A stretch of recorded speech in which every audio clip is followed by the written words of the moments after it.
এইবিলাক কথাটো এনেকুৱা BTADৰ পঞ্চায়ততো কংগ্ৰেছ কোট আছে দেখিলে BTADৰ ইলেকশ্যনতো আপোনালোকে গম পাব কংগ্ৰেছ কোট আছে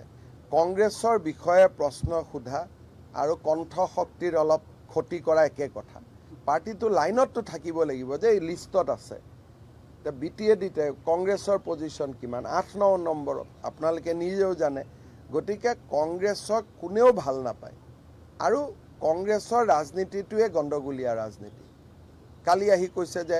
আমাৰ দিনত আমি দিছপুৰত আছিলো আমি কেতিয়াও কোকৰাঝাৰত নাহিছিলো আৰে কিয় নাহিছিলা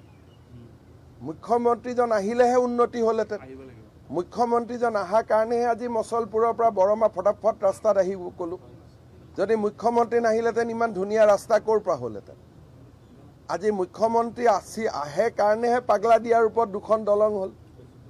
তাৰমানে তেওঁলোকৰ কথাটো কি যে আমিও নাহো তুমিও নাহো কাৰো কাম হ'ব নালাগে তুমিও ক্ষমতাত থাকা আমিও ক্ষমতাত থাকো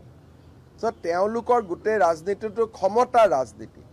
আমাৰ ৰাজনীতি হৈছে মানুহৰ ৰাজনীতি আজি এতিয়া তামুলপুৰত গ'লে মেডিকেল কলেজ দেখি কিমান ভাল লাগে কংগ্ৰেছৰ দিনত কল্পনা কৰিব পাৰিছিল নেকি